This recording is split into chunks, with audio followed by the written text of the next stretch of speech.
Так, слово предоставляется представителю администрации президента Ишакеева Гульзада Назаркуловне.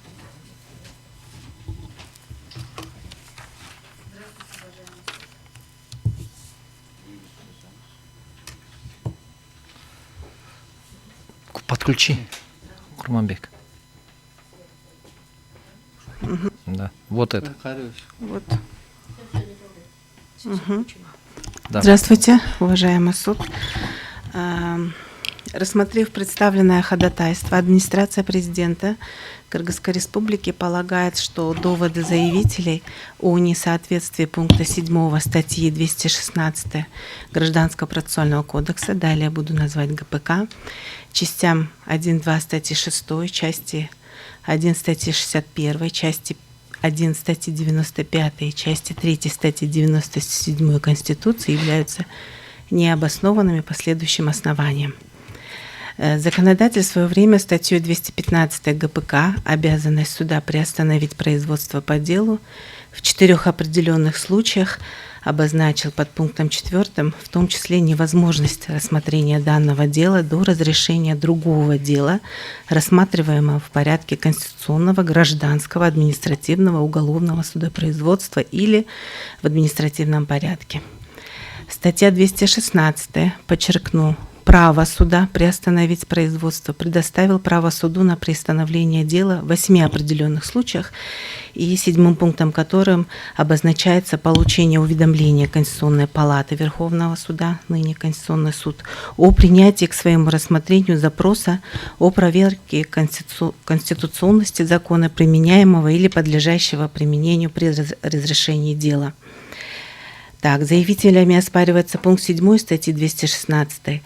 Однако, согласно статье в целом, суд вправе, получается, в перечисленных в ней случаях приостановить производство по делу. В целом же институт приостановления производства по гражданскому делу, будь то обязанность или право суда, имеет особое значение в гражданском судопроизводстве.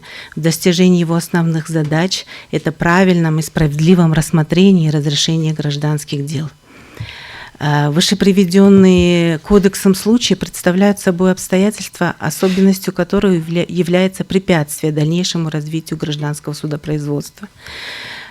Приостановление производства по делу – это временное прекращение судом процессуальных действий в стадии судебного разбирательства, вызванное объективными, то есть независящими от суда и лиц, участвующих в деле, обстоятельствами, препятствующими дальнейшему развитию процесса и в отношении которых невозможно определить, когда наступит окончание их действия.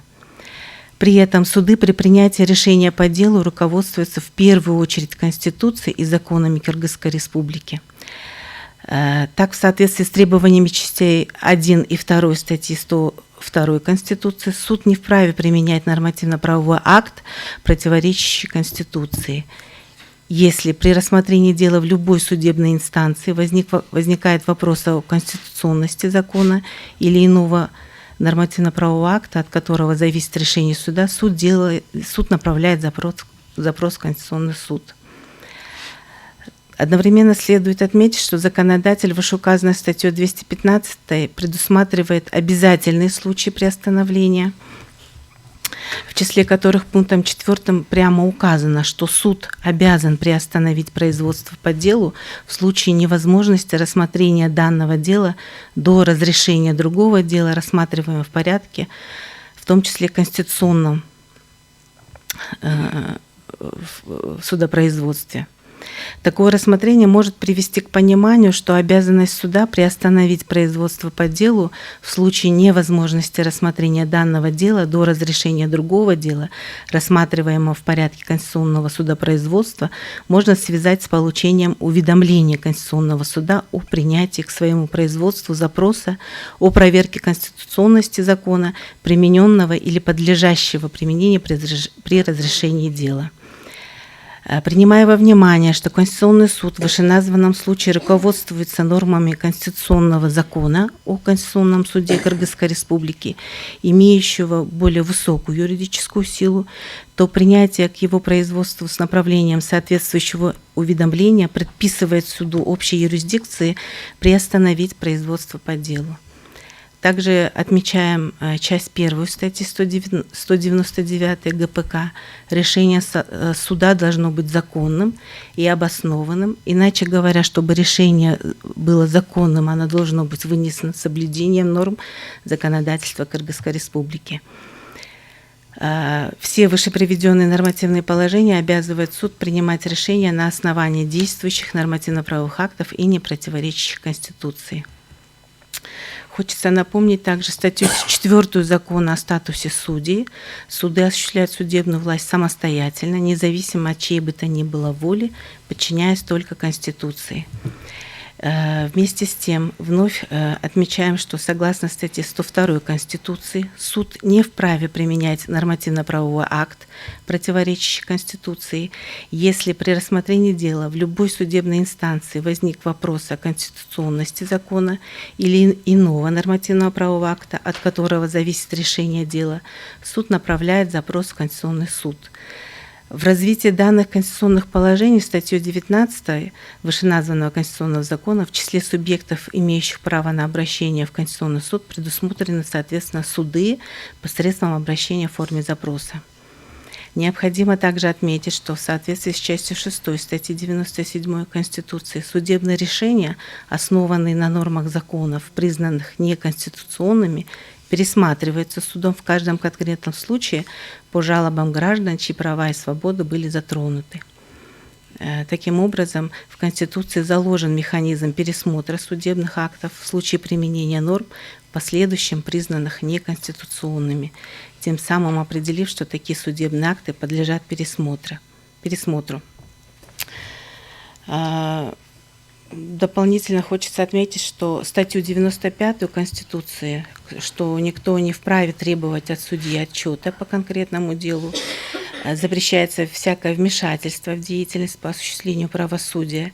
Лица, виновные в воздействии на судью, несут ответственность, предусмотренную законом. Также отмечаем, что в соответствии с частью 6 статьи 97 Конституции судебные решения, основанные на нормах законов, признанных неконституционными, пересматриваются судом в каждом конкретном случае по жалобам граждан, чьи права и свободы были затронуты.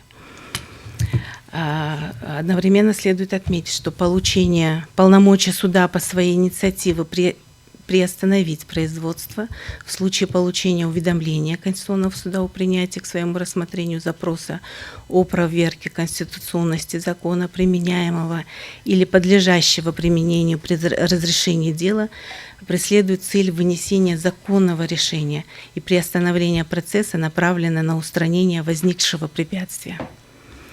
Обобщая, считаем, что пункт 7 статьи 216 в своей совокупности с пунктом 4 статьи 215 ГПК дополняют друг друга и, соответственно, не противоречат частям 1 и 2 статьи 6, части 1 статьи 61, части 1 статьи 95 и части 3 статьи 97 Конституции.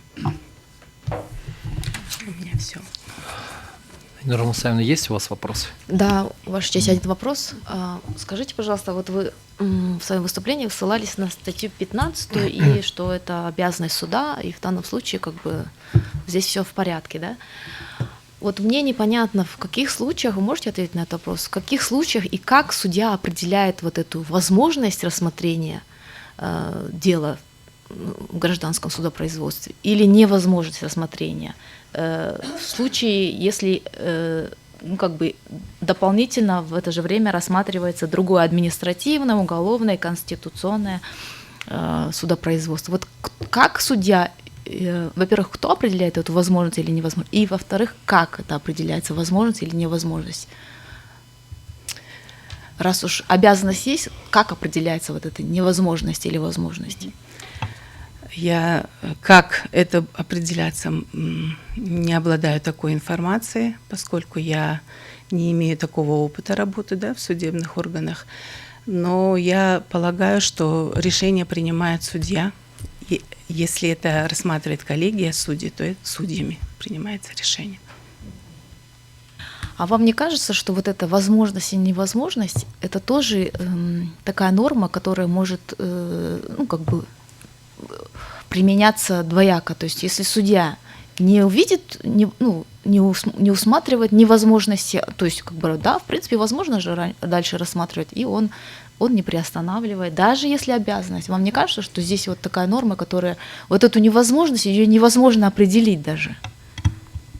Я склоняюсь больше к такому мнению, что проблема есть в этом. Спасибо большое. Вопросов нет. У вас есть вопросы, представитель Джор Кениш? Никак нет. Нет, Ваша честь. Уважаемые коллеги, у вас есть вопросы? Гульзат Назарховна, насколько я поняла, вот последнее ваше выражение, вы согласились с тем, что проблема существует, да, между двумя статьями? Я хочу сказать, что когда мы готовили возражения, мы не видели этого. Но сегодня, присутствуя на заседании, я вижу, что есть проблема, да. Ну, опять-таки, вот, На практике в силу я имею. сегодняшней реальности, да, Да. на сегодняшний день судья самостоятельно принимает решение по этому поводу или не самостоятельно принимает решение. И в этом случае, наверное, нужна какая-то определенность. Думаю, да. Спасибо. Я, в общем-то, хотел как раз-таки у вас спросить, да, в каких случаях это должно становиться обязанностью судьи приостановить, если дело находится в том числе в рамках конституционного судопроизводства в силу 215 статьи, а в каких случаях это должно оставаться его правом определения, будет он приостанавливать или нет, да? То есть, вы ответили, в общем-то, на этот вопрос тем, что считаете, что проблема в правовом регулировании, в соотношении этих статей, хотя вы сказали, что они взаимно дополняют друг друга. Я как раз хотел спросить, в чем они дополняют друг друга и каким образом их определить?